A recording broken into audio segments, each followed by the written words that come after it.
You ended it. Or maybe they did. Either way, you walked away, you healed, you grew, you did the work, and then you met someone new. And somewhere around the third month, or maybe the sixth, you felt it again. That same tightness, that same dynamic, that same version of you showing up. The one who gives too much or can never quite let someone fully in. Different person, same story. If that landed somewhere in your chest right now, this video is for you.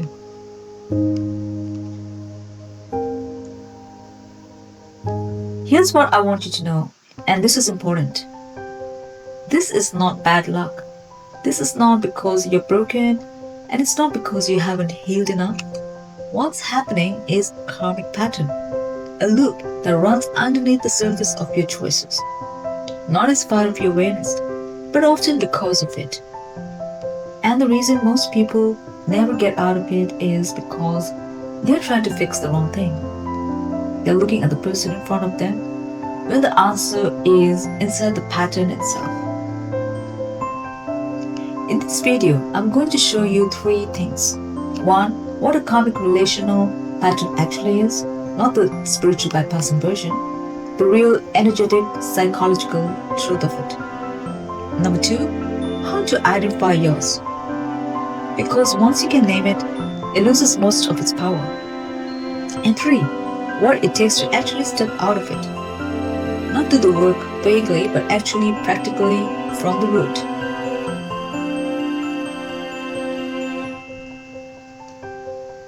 What a karmic pattern actually is. First of all, I want to start by dismantling something. Most people hear karma and think punishment, like the universe is keeping a score and you're on the losing team. That's not what karma is. Karma, most of you may be aware, is action and consequence. It's the law of cause and effect playing out across time, across relationships, across lifetimes, if you believe in that. But here is what nobody tells you. Karmic patterns aren't punishments. They are invitations. What I mean is these patterns keep returning because there's something in them that your soul is trying to learn. Something that hasn't clicked yet. A pattern of relating, of giving, of receiving that you picked up somewhere along the way. Maybe in childhood, or maybe in a past life. Maybe in the body of a parent who also didn't know how to love themselves. The loop isn't running against you, it's running for you, trying to show you something you haven't been ready to see until now.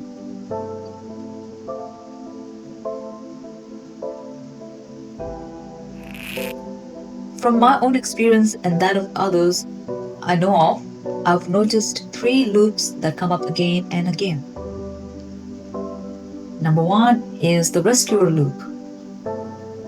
You are drawn to people who need saving, not because you're weak, but because somewhere inside your love was conditioned on being needed.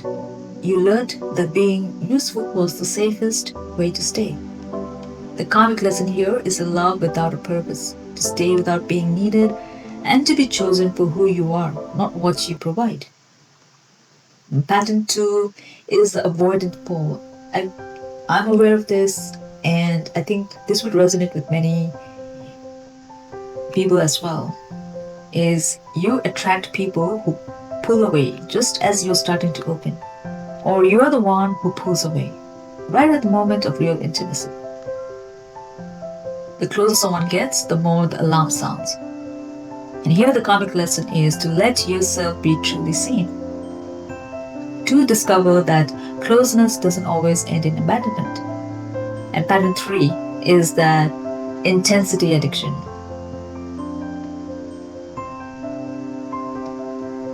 This is very common. We mistake chaos for chemistry. The relation that makes you feel the most alive is usually the one that costs the most. Calm starts to feel boring, and stability feels like settling. The karmic lesson here is to learn that peace is not the absence of love. When your nervous system feels calm, that is actually a signal that it could be a lasting love.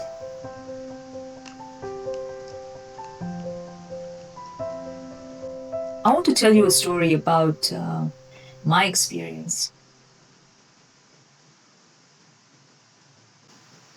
I considered myself to be somebody who had strong boundaries.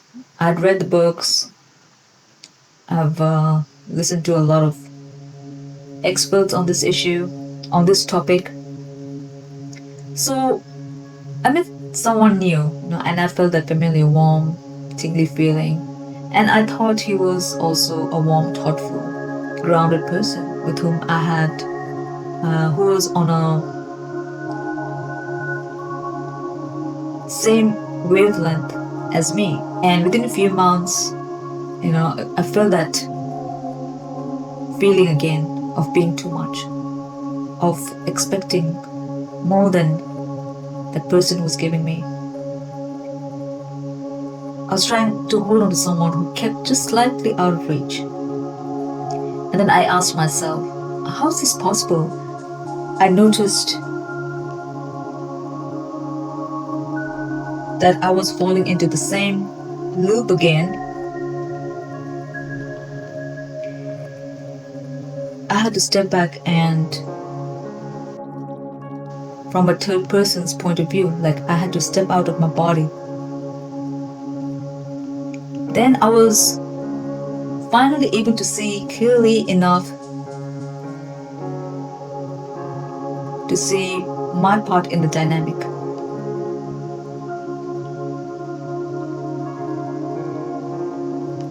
Because you see, patterns don't disappear when we ignore them. They dissolve when we understand them so completely that we stop unconsciously recreating them.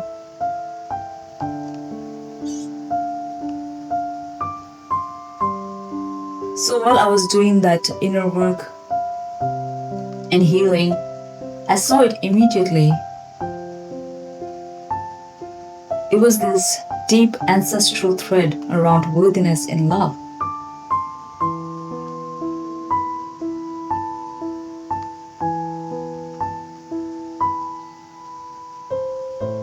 I was able to connect it to that of my mother's and my grandmother's and me.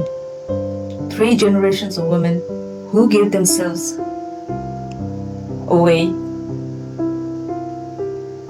to keep the peace, to receive the love, and to be seen.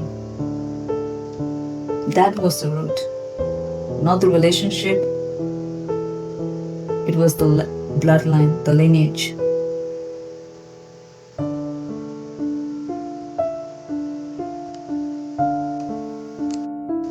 So how do you break a karmic relational pattern?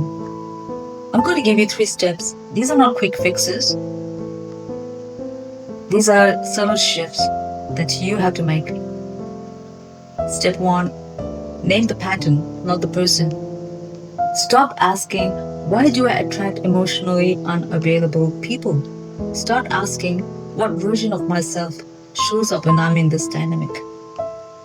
The pattern lives in you, not as a flaw, but as a learned strategy. Name it without shame. Step 2, feel the moment of pull. Karmic loops have a specific feeling at the beginning, a pull that feels like recognition, like coming home to something familiar. And that feeling is not chemistry, it's a resonance with the wound. When you feel that pull, don't suppress it. Notice it and ask, what does this remind of? What does this remind me of? What am I hoping will be different this time? And step 3, choose the lesson, not the loop. The karmic pattern ends when you choose the lesson it's been trying to teach you. Directly, consciously, without needing another relationship to force the issue. In my case, the women in my family were always sacrificing themselves away to keep the peace, to be seen. And I had to allow myself to own my desires unapologetically. That was the lesson.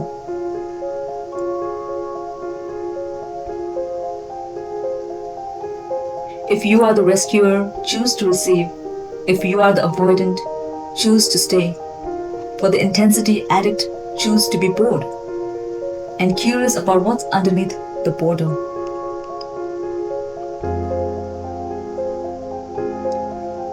So if you made it to the end of this video, something in you recognized something. Maybe you know which pattern is yours. Maybe you are somewhere between two of them. Maybe you are sitting with the feeling you don't quite have words yet. All of that is information. Your aura holds the deeper map of this. It carries the emotional residue of every loop you've been in, and it also holds the blueprint of what you are actually moving toward. If you would like to learn more, I have a free guide, a free archetype guide, and you will be able to connect with at least one of them. So the link is below, and if that's something you feel called to, please download the link. Thank you for staying with me, and I'll see you in the next one.